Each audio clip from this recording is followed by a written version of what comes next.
नमस्कार, संस्कृत भाषा शिक्षण में आप सभी का हार्दिक स्वागत है। पूर्व पाठों में हमने कर्तरी, कर्मणि और भावे प्रयोग कैसे होते हैं यह जान लिया। अब एक नए विषय के बारे में जानकारी प्राप्त करेंगे। नमो नमः। नमो नमः। स्वागतम सर्वेभ्यः। पूर्वतनेषु बहुषु पाठेषु वयं कर्तरि कर्मणि भावे प्रयोगाणां विषये ज्ञानं प्राप्नुवन्तः आस्म। प्रयोगाः इति कश्चन महान् प्रपञ्चः। तत्र ज्ञातव्याः अंशाः बहवः सन्ति। विभिन्नेषु लकारेषु प्रयोगाः कथं करणीयाः इति वयं ज्ञातवन्तः।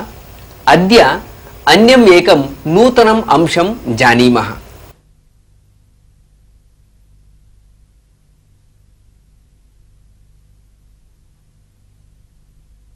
अहं किं लिखितवान् पठन्तु।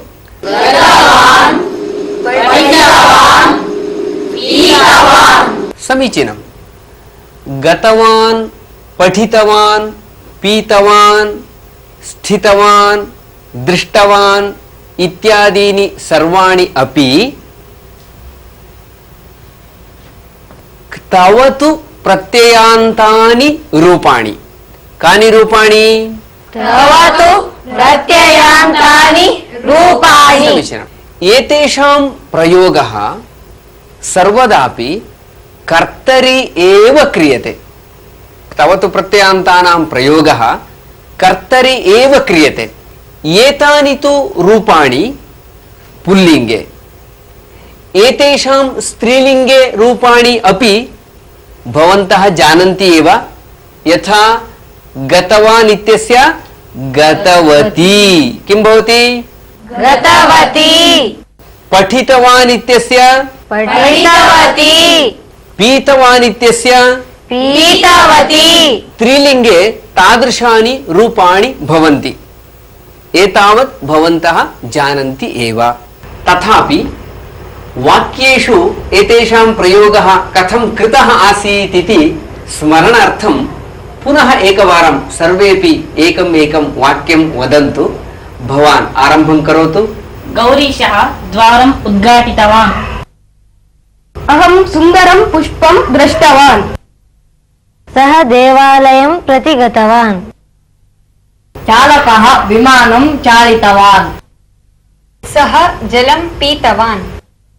सः पत्रिकां पठितवान्। सर्वेषु वाक्येषु सः सः इत्येव वक्तव्यमिति नास्ति। अन्यदपि वदतु। भवती वदतु। अम्बा पाकं कृतवती। समीचीनं। शिक्षकः पाठं पाठितवान्। कविः पद्यं लिखितवान्। शीला नूतनवस्त्रं धृतवती। अध्यक्षः वेदिकायां स्थितवान्।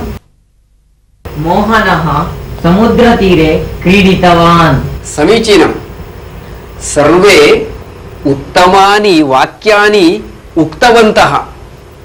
भवन्तः सर्वे अस्य प्रयोगं ज्ञातवन्तः। उक्तवन्तः, ज्ञातवन्तः इत्यादीनि रूपाणि बहुवचनरूपाणि। एतद् भवन्तः सम्यक् ज्ञातवन्तः। स्मरणीयः अंशः एषः अस्ति।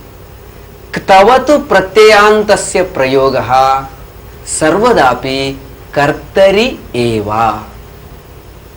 तर्हि कर्मणि प्रयोगः यदा क्रियते कथम् एतस्य परिवर्तनं भवति इति इदानीं जानीमः। कर्तरि भूतकाले यथा क्तवतु प्रत्ययान्तस्य प्रयोगः क्रियते तथैव कर्मणि भावे च भूतकाले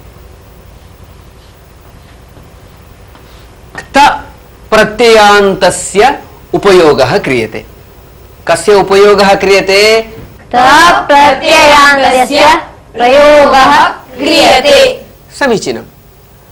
अस्य रूपाणि कथं भवन्ति इति चेत् अत्यन्तं सुलभानि रूपाणि एतानि। यथा गतवान् इत्यस्ति, गतम् इति रूपम्। पठितवान् इत्यस्ति, तस्य रूपं भवति पठितम्। पीतवान् इत्यस्ति, अस्य रूपं भवति किं भवति? पीतम्।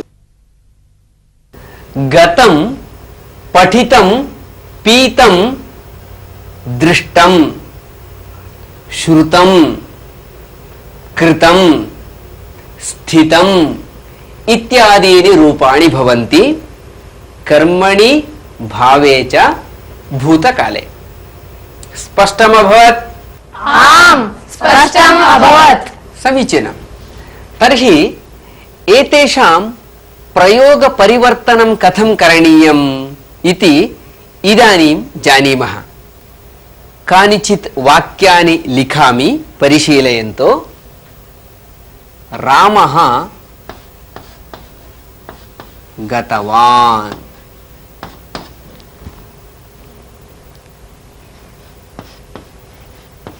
नम्रता पठितवती। शिशुः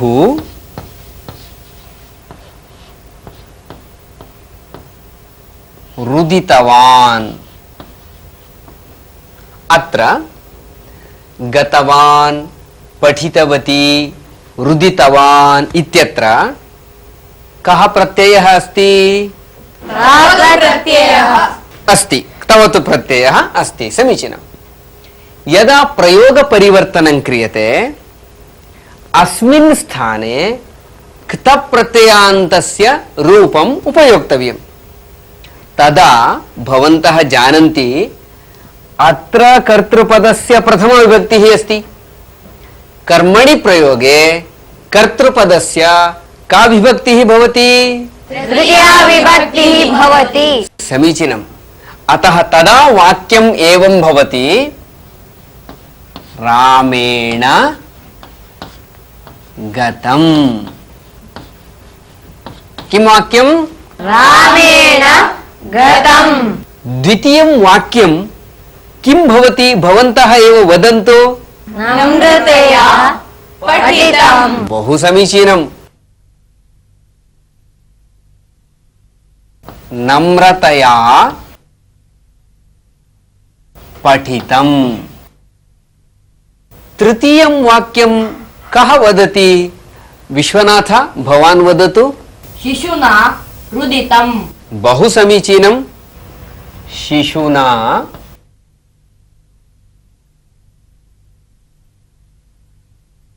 रुदितम्। शिशुना रुदितम्।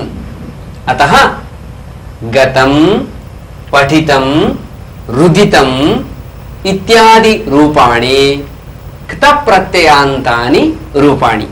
वस्तुतः रूपज्ञाने बहु सौलभ्यमस्ति। क्तवतु प्रत्ययान्तं रूपं यदस्ति तत्रैव कश्चन भागः। गतं, पठितं, रुदितम् एतेन प्रकारेण रूपाणि भवन्ति। इदानीम् अहं कानिचित् वाक्यानि वदामि यत्र क्तवतु प्रत्ययान्तस्य प्रयोगः कृतः भवति। भवन्तः क्तान्तानां प्रयोगं कृत्वा वाक्यपरिवर्तनं कृत्वा वदन्तु। यथा चोरः चोरितवान्। चोरेण चोरितम्। गुरुः पाठितवान्। गुरुणा पाठितम्। अम्बा कृतवती। अम्बया कृतम्। बालकः हसितवान्। बालकेन हसितम्। भगिनी लज्जितवती।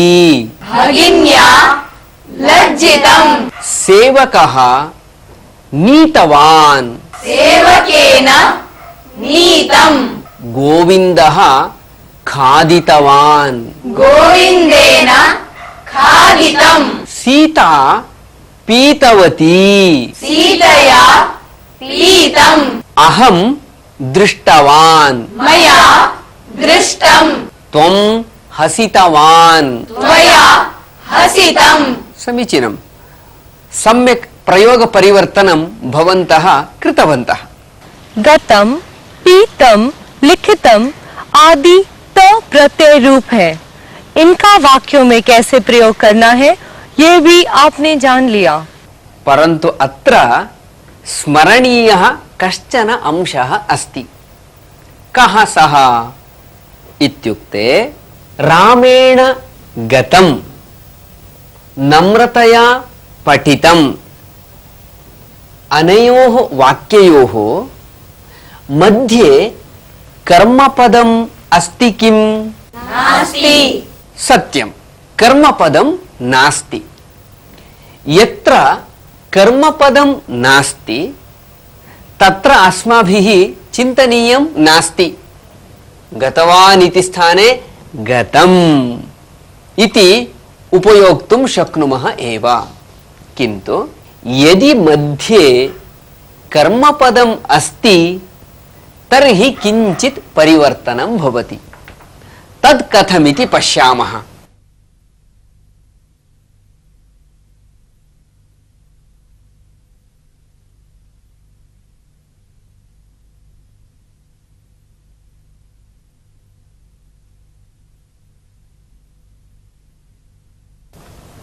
एतानि वाक्यानि पठामि। अरविन्दः विद्यालयं गतवान्, मीना मन्दिरं गतवती, लक्ष्मणः पर्णशालां गतवान्। सर्वत्रापि क्तवतु प्रत्ययान्तं रूपम् अस्ति न वा? प्रयोग परिवर्तनं यदा कुर्मः क्त प्रत्ययान्तं रूपं प्रयोक्तव्यं। तदा अत्र किं भवति? सर्वेषां स्थाने गत इति परिवर्तनं भवति। वयं जानीमः न वा? पूर्वं यानि वाक्यानि उक्तवन्तः तेषु सर्वेषु गतं, पठितं, लिखितम् इति नपुंसकलिङ्गरूपाणि प्रयुक्तवन्तः। यतः तत्र पूर्वं कर्म न आसीत्। एतेषु वाक्येषु मध्ये कर्म अस्ति।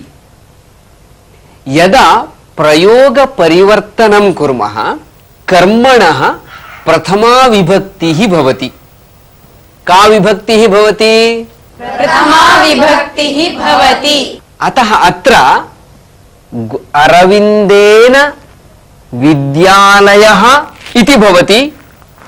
अतः यतः विद्यालयः इति उच्यते अतः अस्माभिः अग्रे गतः इति प्रयोगः करणीयः। अरविन्देन विद्यालयः गतः इति प्रयोगः करणीयः। एवमेव अत्र मन्दिरम् इत्यस्ति। मीना मन्दिरं गतवती। मन्दिरम् इति नपुंसकलिङ्गः शब्दः अस्ति।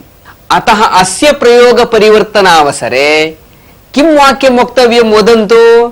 मीनया मन्दिरं गतम्।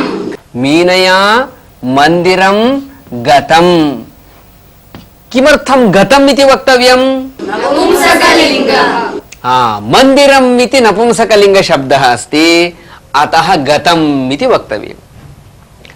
अस्मिन् वाक्ये लक्ष्मणः पर्णशालां गतवान्। पर्णशाला इति स्त्रीलिङ्गशब्दः अस्ति। अतः अत्रापि गतशब्दोऽपि स्त्रीलिङ्गे प्रयोक्तव्यः। अतः किं वाक्यं वक्तव्यं भवति? लक्ष्मणेन पर्णशाला गता। लक्ष्मणेन पर्णशाला गता इति वाक्यं वक्तव्यं भवति। अतः अस्माभिः जागरूकैः भवितव्यम्। यदा कर्मणि प्रयोगः क्रियते तदा कर्मपदस्य यत् लिङ्गम् अस्ति तदेव लिङ्गं क्तप्रत्ययान्तस्यापि भवति। एषः अंशः स्मरणीयः। एवमेव वचनविषयेपि अनुसरणम् अस्ति एव। त प्रत्यय जब कर्मणि में प्रयोग किया जाता है तब वह कर्म पद का लिंग और वचनों का अनुसरण करता है। एतम् अंशं मनसि निधाय इदानीम् अग्रे एकम् अभ्यासं कुर्मः। अत्र कानिचित् वाक्यानि सन्ति। एतेषु सर्वेषु क्तवतु प्रत्ययस्य प्रयोगः कृतः अस्ति। क्तान्तस्य उपयोगं कृत्वा कर्मणि भावे वा वाक्यं वक्तव्यं। पुरुषः कार्यं कृतवान्, पुरुषेण कार्यं कृतम्, एतेन प्रकारेण वक्तव्यं। वदन्तु, पुरुषः कार्यं कृतवान्। पुरुषेण कार्यं कृतम्। कविः कवितां लिखितवान्। कविना कविता लिखिता। गोविन्दः ग्रामं गतवान्। गोविन्देन ग्रामः गतः। महिला शाटिकां धृतवती। महिलया शाटिका धृता। यान्त्रिकः यन्त्रं निर्मितवान्। यान्त्रिकेन यन्त्रं निर्मितम्। राजीवः मिष्टान्नं खादितवान्। राजीवेन मिष्टान्नं खादितम्। रामः रावणं हतवान्। रामेण रावणः हतः। रावणः सीताम् अपहृतवान्। रावणेन सीता अपहृता। अहं जर्मन् भाषां विस्मृतवान्। मया जर्मन् भाषा विस्मृता। अलसः उपायान् चिन्तितवान्। अलसेन उपायाः चिन्तिताः। देवः भक्तान् रक्षितवान्। देवेन भक्ताः रक्षिताः। धीवरः जालं प्रसारितवान्।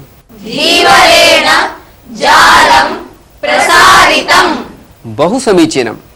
यदि कर्मपदं भवति तर्हि तस्य लिङ्गम् अनुसृत्य कथं प्रयोगः करणीयः इति विषये भवन्तः कुशलाः जाताः। मुझे विश्वास है कि आप त प्रत्यय के प्रयोग से परिचित हैं। इस बारे में और भी अभ्यास अगले पाठ में हम करेंगे। अनित्यानि शरीराणि विभवो नैव शाश्वतः। अनित्यानि शरीराणि विभवो नैव शाश्वतः। नित्यं सन्निहितो मृत्युः। नित्यं सन्निहितो मृत्युः। कर्तव्यो धर्मसंग्रहः।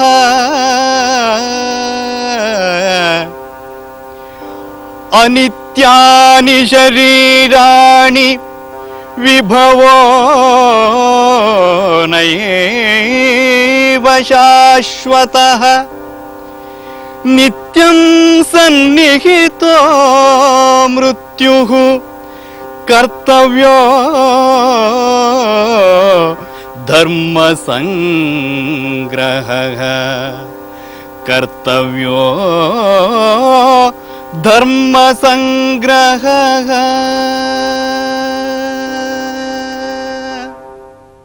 अस्मिन् सुभाषिते सुभाषितकारः मनुष्याणाम् अस्माकं कर्तव्यं किमिति बोधयति। सः वदति अनित्यानि शरीराणि, अस्माकं शरीराणि यानि सन्ति एतानि न शाश्वतानि, विभवो नैव शाश्वतः।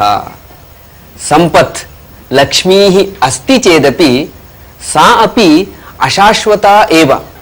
नित्यं सन्निहितो मृत्युः, अन्यच्च मृत्युः प्रतिदिनम् अस्माकं समीपम् आगच्छति। एवं स्थितौ अस्माभिः किं करणीयम् इति चेत् कर्तव्यो धर्मसङ्ग्रहः। अस्माभिः एतद् स्मरद्भिः धर्माचरणं करणीयम् इति।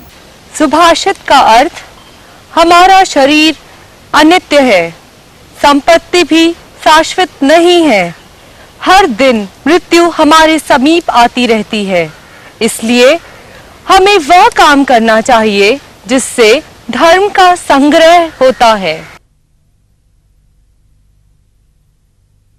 विनोबा भावे महोदयस्य नाम वयं सर्वेपि श्रुतवन्तः एव। भूदान यज्ञस्य प्रवर्तयिता सः कस्मिंश्चित् आश्रमे निवसति स्म। आश्रमं परितः केचन कृषिकाः वासं कुर्वन्ति स्म।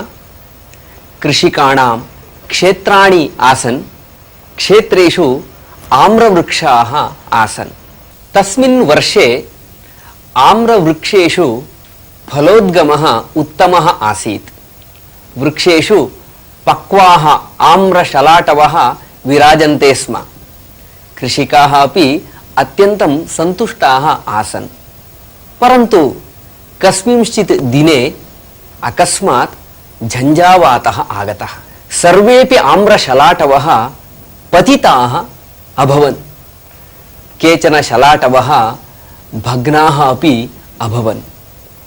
कृषिकाः अत्यन्तं दुःखिताः अभवन्। कृषिकाः पतितान् आम्रशलाटून् सङ्गृहीतवन्तः। तत्र उत्तमान् कण्डोले स्थापयित्वा विक्रयणार्थं समीपग्रामं गतवन्तः। कश्चन कृषिकः तम् आश्रममपि आगतवान्। यदा सः आश्रमम् आगतवान् तदा आश्रमवासिनः ज्ञातवन्तः यत् कृषिकः न्यूनमूल्येनापि आम्रशलाटूनां विक्रयणं कुर्यात् इदानीम् इति। अतः ते पृष्टवन्तः कण्डोलमितानां शलाटूनां किं मूल्यम् इति। कृषिकः उक्तवान् 3 रूप्यकाणि इति। परन्तु आश्रमवासिनः उक्तवन्तः नहि नहि, केवलं 1 रूप्यकं दद्मः, ददातु इति। तदा कृषिकः दुःखेन स्वदुरवस्थां निवेदितवान्। कृपया साहाय्यं कुर्वन्तु इति प्रार्थितवान्। अन्ततो गत्वा आश्रमवासिनः 1.5 रूप्यकं दत्वा कण्डोलमितान् शलाटून् क्रीतवन्तः। कृषिकः यदा ततः प्रतिनिवर्तमानः आसीत् तदा विनोबा महोदयः पृष्टवान्, तेषाम् आम्राणां वास्तविकं मूल्यं किम् इति। 3 रूप्यकाणि इति कृषिकः उक्तवान्। झटिति विनोबा महोदयः स्वहस्ततः 1.5 रूप्यकं तस्मै दत्वा तं प्रेषितवान्। ततः सः आश्रमवासिनः आहूय उक्तवान्, झञ्झावातकारणतः आम्राणि नष्टानि, तेन प्राप्यमाणोऽपि आयः नष्टः इति सः कृषिकः पूर्वमेव कष्टम् अनुभवन्नस्ति, दुःखम् अनुभवन्नस्ति। अस्यां स्थितौ तादृशस्य पीडा न उचिता, भवद्भिः अन्यायम् आचरितम् इति। आश्रमवासिनः सर्वेपि विनोबा महोदयस्य वाक्यं श्रुत्वा स्वीयं दोषं ज्ञातवन्तः। कथायाः अर्थः ज्ञातः वा? आम्, ज्ञातः। धन्यवादः। नमो नमः। नमो नमः। इसी के साथ ये पाठ यही समाप्त होता है। अगले पाठ में हम फिर मिलेंगे, तब तक के लिए